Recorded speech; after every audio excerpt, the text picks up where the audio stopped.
नमस्कार, मैं बबली गोस्वामी अपने YouTube channel NCERT for all exams में आप सभी का स्वागत करती हूँ। अभी तक जो हमारी NCERT सीरीज चल रही है उसमें जो है 8 वीडियो बन चुके हैं लेसन 2 तक। और इसमें जो है लेसन ये चैप्टर एक ही है, चैप्टर वाइज नाम है NCERT में। लेसन 3 आज के सीरीज में है। तो इसमें जो है नाम है, इस लेसन का नाम है आरंभिक नगर यानी मॉडर्न सिटी। मॉडर्न सिटी में हड़प्पा के बारे में हम पढ़ेंगे, क्योंकि और फिर हड़प्पा को हरप्पा भी बोलते हैं इंग्लिश में, क्योंकि दोनों नाम याद होने चाहिए। हिंदी वालों को हिंदी का नाम याद अच्छे से आना चाहिए और इंग्लिश मीडियम वालों को इंग्लिश का नाम अच्छे से मालूम होना चाहिए। तो जो हड़प्पा था उसमें क्या हुआ था कि हड़प्पा जब 150 साल पहले अंग्रेज़ों के समय जब पंजाब में रेलवे लाइनें बिछाई जा रही थी, तो उस खुदाई के समय उनको कुछ नीचे घर की तरह दिखा, कुछ बिल्डिंग की तरह दिखा, और उसमें से वैसे काफ़ी ईंटें निकाल के वो लोग अनजान थे कि हाँ कोई एक अलग दुनिया थी पहले, तो उसमें यूज हुआ और काफ़ी लोग निकाल ले गए, अपने घर में यूज किए। तो उसमें पता चला कि हाँ ये पहले जो है पहले कोई आर्कियोलॉजिकल साइट थी, और जो है जिसे पूरा स्थल कहते हैं। और फिर इसके बाद में ये जो पंजाब का इलाका था वो ये जो आज इंडिया में है वो नहीं, पंजाब का मॉडर्न पंजाब का जो है हिस्से में है, मॉडर्न पंजाब के, क्योंकि पंजाब और बंगाल और राजस्थान 3 राज्यों के काफ़ी हिस्से जो है पाकिस्तान में बंटवारे के समय चले गए थे। तो इसके बारे में हम पढ़ेंगे और NCERT की कीवर्ड में पढ़ेंगे। लगभग 150 साल पहले जब पंजाब में पहली बार रेलवे लाइनें बिछाई जा रही थी, तो वहाँ हड़प्पा पूरा स्थल यानी हड़प्पा आर्कियोलॉजिकल साइट मिला, जो आधुनिक यानी मॉडर्न पाकिस्तान में है। चूँकि इस सिटी की खोज फाइंड आउट सबसे पहले हुई थी, इसलिए बाद में मिले इस तरह के सभी पुरा स्थलों आर्कियोलॉजिकल साइट्स में जो ये बिल्डिंग इमारतें और चीज़ें मिली उन्हें हड़प्पा सिविलाइजेशन कहा जाने लगा। ओके, यानी सबसे पहले हड़प्पा मिला था, फिर इसके बाद जो भी उस समय की बिल्डिंगें वैसी मिलती जुलती मिलने लगी, वो सब हड़प्पा सिविलाइजेशन के अंतर्गत आने लगा। अब है हड़प्पा सिविलाइजेशन की विशेषताएं, फीचर्स। इसकी क्या विशेषताएं हैं, क्या मतलब खास है जिससे मतलब एक अलग ही नगर लगा और सबके मतलब जो है जहन में आया इसके रिसर्च को लेकर। नगरों को 2 या ज़्यादा हिस्सों में विभाजित किया गया था। इसमें नगरों को 2 या इससे ज़्यादा नगरों में विभाजित किया गया था। कुछ चीज़ें जो हैं लगता है हुआ होगा इस पर है, क्योंकि एक्चुअल में क्या हुआ था, जब रेलवे लाइनें बिछाई गई तो काफ़ी चीज़ें लोग निकाल लिए, ईंटा और सब, तो स्ट्रक्चर जो है काफ़ी बिगड़ गया था, उससे उतना जान नहीं मिला। तो पश्चिमी भाग जो है छोटा था लेकिन ऊंचाई पर, हाइट पर बना था, और पूर्वी हिस्सा बड़ा था। जैसे है ये नॉर्थ, साउथ,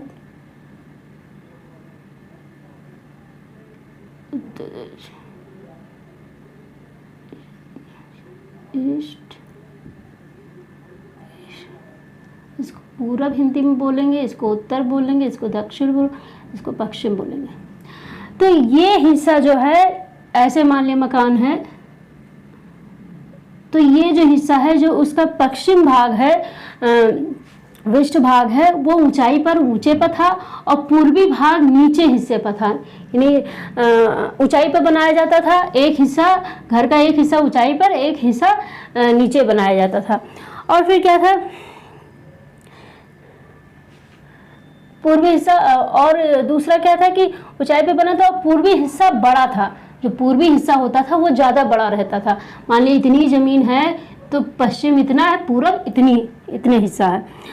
अब है आगे, ऊंचाई वाले इलाकों में पुरातत्वविदों यानी आर्कियोलॉजिस्ट ने नगर दुर्ग कहा है, नगर दुर्ग बोला है। और निचले हिस्से को निचला नगर कहा है। ये ऊंचे का है तो इसको नगर दुर्ग बोला है और इसको निचला नगर कहा है। दोनों हिस्सों की चार दीवारी मतलब जो घिरी होती है बाउंड्री, पक्की ईंटों की बनाई जाती थी। उस समय जो है पक्की ईंटों की बनाई जाती थी। नगर दुर्ग में कुछ खास इमारतें जैसे मोहनजोदड़ो में खास तालाब पौंड बनाया गया था, जिसे पुरातत्वविदों ने, आर्कियोलॉजिस्ट ने महान स्नानागार, हिंदी में महान स्नानागार और इंग्लिश में ग्रेट बाथ बोला गया है। इसमें ईंट और प्लास्टर तथा पानी के रिसाव रोकने के लिए चारकोल की परत चढ़ाई गई थी। सोच लो उस समय कितने लोग मतलब इस सब मामलों में जागरूक थे कि कैसे रिसाव ना हो, उसको कैसे रोका जाता है। चारकोल की परत चढ़ाई गई थी। अच्छा, ये जो महान स्नानागार है ग्रेट बाथ, ये हर कोई इसमें नहीं नहाता था। कुछ खास समय में कुछ खास लोग या उस समय समाज में जो बहुत ही प्रतिष्ठित व्यक्ति थे वो लोग नहाते थे। स्नानागार में दो तरफ से उतरने के लिए सीढ़ियां बनाई गई थी। दो तरफ से सीढ़ियां बनाई गई थी क्योंकि वो बहुत गहरा और बड़ा होता था। आज का समझ लो स्विमिंग पूल है। और चारों ओर कमरे बनाए गए थे। चारों ओर कमरे बने थे। क्या था उनका? चारों ओर कमरे रहते थे।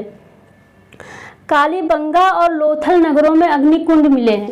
कालीबंगा और लोथल ये दोनों जो है इंडिया में है। कालीबंगा और लोथल में अग्निकुंड मिले हैं। इससे क्या साक्ष्य होता है कि लोग जो है हवन करते थे उस समय, यानी आज के सनातन धर्म की पद्धति को अपनाए हुए थे और वैसे रहते थे।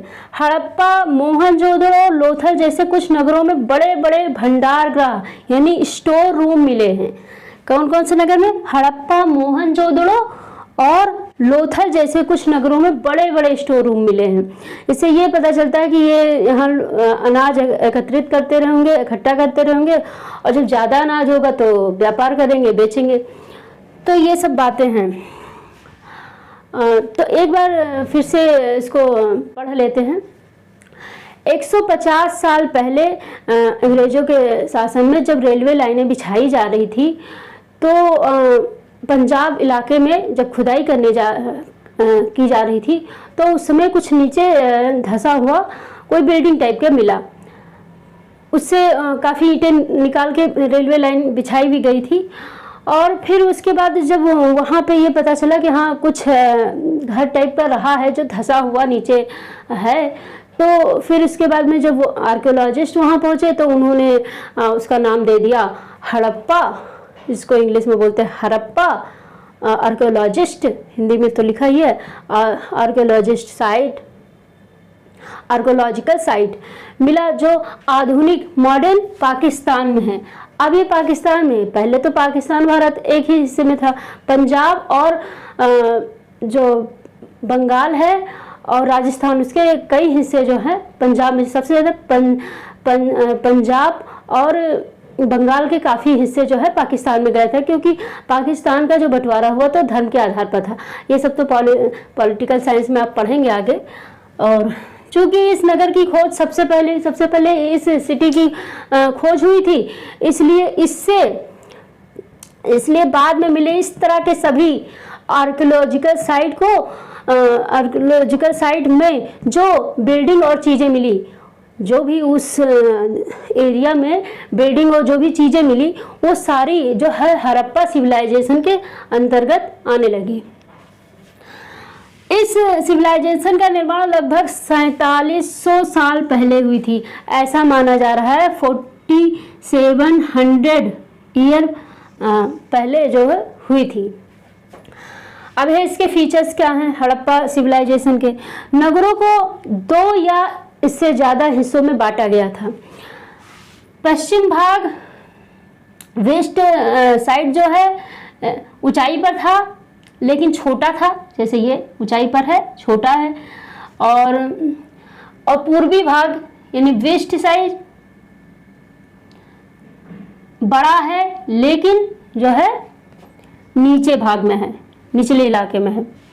ऊंचाई वाले इलाकों में आर्कियोलॉजिस्ट ने नगर दुर्ग कहा है और निचले हिस्से को निचला नगर कहा है। दोनों हिस्सों की चार दीवारी यानी बाउंड्री पक्की ईंटों की बनाई जाती थी। नगर दुर्ग में कुछ खास इमारतें, जैसे अब नगर दुर्ग मतलब जो ऊपर का हिस्सा है, ऊंचा हिस्सा है, ऊंची बिल्डिंग है हड़प्पा नगरों की। मोहनजोदड़ो इमारतें, जैसे मोहनजोदड़ो में एक खास तालाब पाया गया जिसे आर्कियोलॉजिस्ट ने ग्रेट बार्थ नाम दिया है। इसमें ईंट और प्लास्टर तथा पानी के रिसाव रोकने के लिए चारकोल की परत चढ़ाई गई है। स्नानागार में दो तरह से उतरने के लिए सीढ़ियां बनाई गई थी। दो तरफ से उतरने के लिए सीढ़ियां थी क्योंकि बहुत गहरा था तो ऐसे जाना आसान नहीं था। चारों ओर कमरे भी बनाए गए थे। जो स्नानागार था उसके चारों तरफ कमरे थे, यानी घर जो रहता था उसके बीच में ये बनता था। कालीबंगा और लोथल नगरों में अग्निकुंड भी मिले। दो जगह अग्निकुंड भी मिले हैं, जिससे ये पता चलता है कि उस समय के लोग जो है हवन करते थे। हड़प्पा, मोहनजोदड़ो और लोथल जैसे कुछ नगरों में बड़े बड़े भंडारगृह, स्टोर रूम मिले हैं।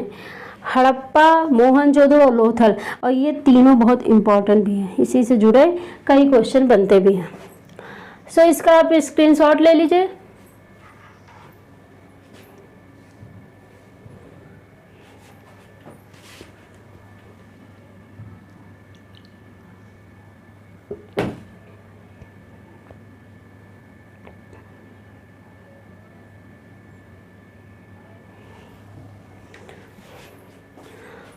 ओके, आई होप आप सभी को समझ में आ गया होगा, और अगर नहीं समझ में आया तो वीडियो फिर से देखिएगा, ज़रूर समझ में आ जाएगा।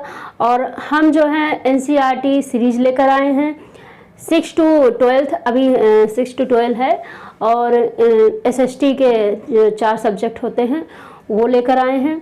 तो आप सभी जो भी तैयारी कर रहे हैं या जो GK GS जानना चाहते हैं वो इस चैनल से ज़रूर जुड़ें, और उसके लिए क्या है कि चैनल सब्सक्राइब कर लीजिए, और हाँ, वीडियो लाइक कर दीजिएगा, चैनल सब्सक्राइब करिएगा और बेल आइकन को ज़रूर दबाइएगा, ताकि जो भी हम वीडियो डालेंगे नोटिफिकेशन आपके पास पहुंचेगी और आप उसको देखेंगे। और एक ज़रूरी सूचना, हमारी जो वीडियो है हफ्ते के 5 दिन आएंगे, मंडे टू फ्राइडे, और ये सीरीज जो है इस सीरीज का है क्लास 6 का चैप्टर 3 चल रहा है, आगे चैप्टर 4, 5, 6, और जल्दी हम पॉलिटिकल साइंस की भी लेकर आएंगे सीरीज में अपने, ताकि जो BPSC की तैयारी और CTET की तैयारी कर रहे हैं, जिन बच्चों का नहीं निकला है वो अपनी तैयारी अच्छी कर ले और उनका भी हो जाए। और आगे जो है ज्योग्राफी भी लाएंगे। तो आप, चूँकि मेरा चैनल जो है एकदम कीवर्ड के साथ है, कीवर्ड के साथ जो NCERT में कीवर्ड ही मेन इम्पॉर्टेंट है उसके साथ लिखे हुए हैं, और आपको अलग से ओके एंड बाय।